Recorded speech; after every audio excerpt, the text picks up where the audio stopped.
শুরুতে জানিয়ে দেব, আবারও জোড়া ব্যালিস্টিক ক্ষেপণাস্ত্রের পরীক্ষা চালালো উত্তর কোরিয়া। জানিয়ে দেব, আবারও 4 বছর পর ইরান থেকে তেল আমদানি শুরু করছে তুরস্ক।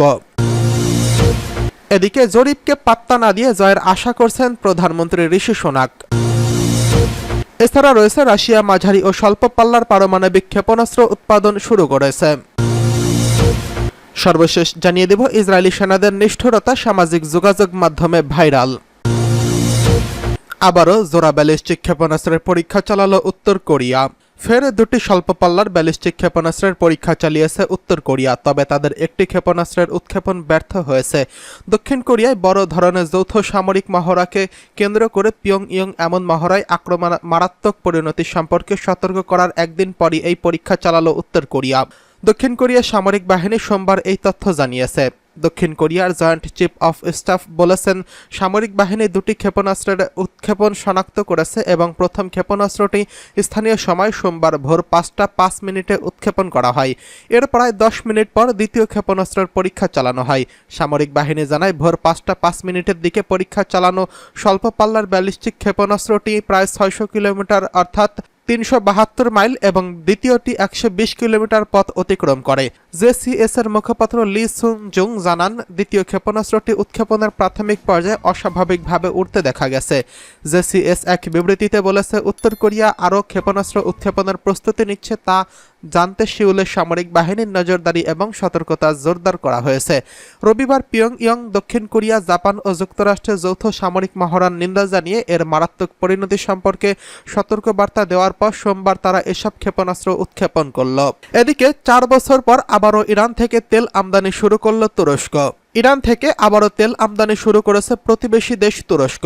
গত মার্চ মাসে তুরস্ক ইরান থেকে 576 মেট্রিক টন এবং এপ্রিল মাসে 585 মেট্রিক টন তেল আমদানি করেছে বলে ইরানের রাষ্ট্রীয় বার্তা সংস্থা ইরানের বরাত দিয়ে ইউরোস্যাট এই তথ্য জানিয়েছে। মার্কিন সরকার ইরানের বিরুদ্ধে যে নিষেধাজ্ঞা আরোপ করেছিল তাতে সহযোগিতা করে তুরস্ক। ফলে গত 4 বছর ধরে ইরান থেকে তেল আমদানি বন্ধ রেখেছিল দেশটি। তেল আমদানি বন্ধ করার আগে 2020 সালের আগস্ট মাসে তুরস্ক ইরান থেকে সর্বশেষ তেলের চালান গ্রহণ করে।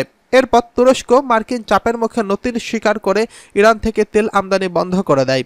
ইরান থেকে নতুন করে তুরস্কের তেল আমদানির ঘটনা এই ইঙ্গিত দেয় যে আরও বেশি দেশ মার্কিন নিষেধাজ্ঞা উপেক্ষা করে ইরানি তেল নিতে যাচ্ছে, যার অর্থ দাঁড়াচ্ছে এসব দেশ মার্কিন নিষেধাজ্ঞা বাস্তবায়নের সহযোগিতা বন্ধ করে দিয়েছে। ইউরোস্যাটের তথ্যে দেখা যায়, ইউরোপীয় ইউনিয়নভুক্ত দেশ বুলগেরিয়া এবং পোল্যান্ড চলতি বছরে ইরান থেকে তেল আমদানি করেছে।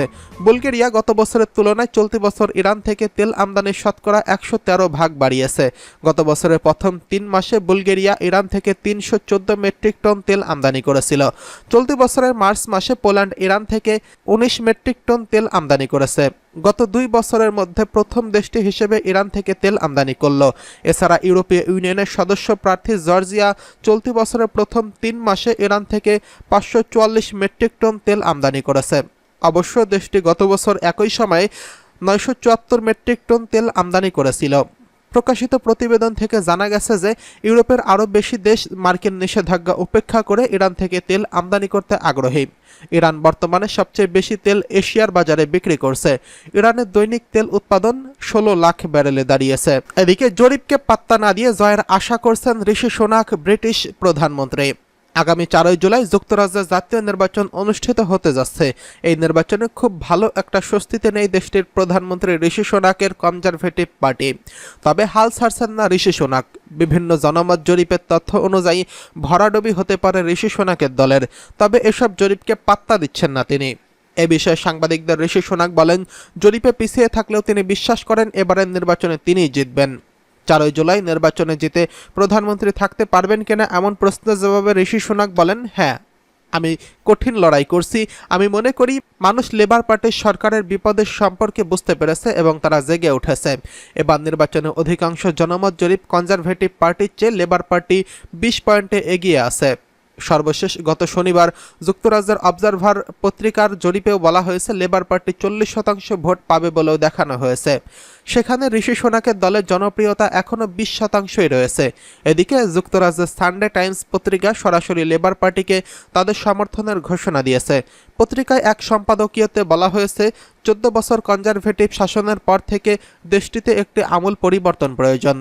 এবারের দেশটিতে অন্যতম প্রধান পত্রিকা ডেইলি মিরর, দ্য গার্ডিয়ান এবং দ্য ইকোনমিস্ট লেবার পার্টিকে সমর্থন দিয়েছে। তবে ডেইলি মিরর ও ডেইলি টেলিগ্রাফ কনজারভেটিভদের পক্ষে সমর্থন দিয়েছে। এদিকে নির্বাচনী প্রচারের শেষ দিকে সুনাক তার দলের পক্ষে জনগণকে আশ্বস্ত করেছেন এবং এর সর্বোচ্চ চেষ্টা করে যাচ্ছেন। তিনি বলেন, 14 বছর আগের তুলনায় যুক্তরাজ্যের বর্তমান অবস্থা অনেক ভালো। ঋষি সোনাক বলেন, দেশের সাম্প্রতিক অর্থনৈতিক সমস্যাগুলো করোনা মহামারী ও ইউক্রেন রাশিয়া যুদ্ধের কারণে হচ্ছে। এদিকে রাশিয়া মাঝারি ও স্বল্প পাল্লার পারমাণবিক ক্ষেপণাস্ত্র উৎপাদন শুরু করেছে। রাশিয়ার প্রেসিডেন্ট ভ্লাদিমির পুতিন পারমাণবিক ক্ষেপণাস্ত্র উৎপাদন ও মোতায়েনে মার্কিন পদক্ষেপের তীব্র নিন্দা জানিয়ে বলেছেন, মস্কো ও ওয়াশিংটনের এই পদক্ষেপের জবাবে রাশিয়া মাঝারি ও স্বল্প পাল্লার পারমাণবিক ক্ষেপণাস্ত্র উৎপাদন শুরু করবে। প্রেসিডেন্ট ভ্লাদিমির পুতিন গতকাল তার দেশের নিরাপত্তা পরিষদের বৈঠকে উল্লেখ করেছেন যে মার্কিন সরকার গত কয়েক বছরে নানা ভিত্তিহীন অজুহাত দেখিয়ে পারমাণবিক ক্ষেপণাস্ত্র নিষিদ্ধকরণ চুক্তি থেকে বেরিয়ে গেছে এবং ওয়াশিংটন এখন মাঝারি ও স্বল্প পাল্লার পারমাণবিক ক্ষেপণাস্ত্র উৎপাদন শুরু করেছে এবং ইউরোপের মাঝারি পাল্লার ক্ষেপণাস্ত্র মোতায়েন করেছে। পুতিন মাঝারি পাল্লার পারমাণবিক ক্ষেপণাস্ত্র ব্যবস্থা নির্মাণ শুরু করাকে তার দেশের জন্য জরুরি বলে উল্লেখ করেছেন। মার্কিন যুক্তরাষ্ট্র ও তৎকালীন সোভিয়েত ইউনিয়ন 1987 সালের জুন মাসে মাঝারি পাল্লার ক্ষেপণাস্ত্র নিষিদ্ধকরণের চুক্তি স্বাক্ষর করেছিল এবং 1988 সালে এই চুক্তি বাস্তবায়ন করা হয়। এই চুক্তি অনুযায়ী ওয়াশিংটন ও মস্কো ইউরোপের ব্যালিস্টিক ও ক্রুজ ক্ষেপণাস্ত্র মোতায়েনে নিষিদ্ধ করে। এই চুক্তির লক্ষ্য ছিল 100 থেকে 500 কিলোমিটার এবং 1000 থেকে 5500 কিলোমিটার পাল্লার পারমাণবিক ক্রুজ ক্ষেপণাস্ত্র এবং সেসবের উৎক্ষেপক ধ্বংস করা। সাবেক মার্কিন প্রেসিডেন্ট ডোনাল্ড ট্রাম্প 2017 সালের INF তথা মাঝারি পাল্লার পারমাণবিক ক্ষেপণাস্ত্র নিষিদ্ধকরণ চুক্তি থেকে একতরফাভাবে বেরিয়ে আসেন। এদিকে ইসরায়েলি সেনাদের নিষ্ঠুরতা সামাজিক যোগাযোগ মাধ্যমে ভাইরাল। ইসরায়েলি সেনাবাহিনীর বিরুদ্ধে পশ্চিম তীরে ফিলিস্তিনি তরুণদের নির্মম অত্যাচার ও আচরণের অভিযোগ উঠেছে। সম্প্রতি সামাজিক যোগাযোগ মাধ্যমে ভাইরাল হওয়া এক ভিডিওতে দেখা যায় ইসরায়েলি সেনারা রক্তাক্ত একটি ফিলিস্তিনি তরুণকে চলন্ত জিপে বনেটে বেঁধে নিয়ে যাচ্ছেন। এই ঘটনায় মুখ খুলেছেন আরও 2 ফিলিস্তিনি যারা একই ধরনের অভিজ্ঞতার শিকার হয়েছেন। 25 বছর বয়সী স্বামীর দাবায়া জানান, জেনিনের উপকণ্ঠে জাবাইয়াত এলাকায় অভিযানের সময় তাকে গুলি করে এবং পরে জিপের বনেটে বেঁধে নিয়ে যায় ইসরায়েলি সেনারা। সামির বলেন, সেনাকে তাকে বন্দুক দিয়ে আঘাত করে এবং গাড়ির বনেটে ছুঁড়ে ফেলে। এরপর তারা দ্রুত গতিতে গাড়ি চালিয়ে যায়, যা তার মৃত্যুর কারণ হয়ে দাঁড়িয়েছিল। আরেক ফিলিস্তিনি হিসাম ইসলেদ বলেন, তিনি অভিযোগের সময় 2 বার গুলিবিদ্ধ হন এবং তাকে একইভাবে একটি জিপের বনেটে বেঁধে নিয়ে যাওয়া হয়। হিমাস জানান, গাড়ির বনেটে অত্যন্ত গরম ছিল এবং সেনারা তাকে সেখানে চড়তে বাধ্য করে। তার কথায়, আমি মরতে চাই না, আমাকে এটা করতে হবে। এবং এই 2 ফিলিস্তিনের অভিজ্ঞতা শোনার পর বিবিসি ইসরায়েলি সেনাবাহিনীর সঙ্গে যোগাযোগ করে। সেনাবাহিনী জানায় তারা ঘটনাগুলো তদন্ত করছে এবং প্রোটোকল ভঙ্গের জন্য বিষয়টি স্বীকারও করেছে।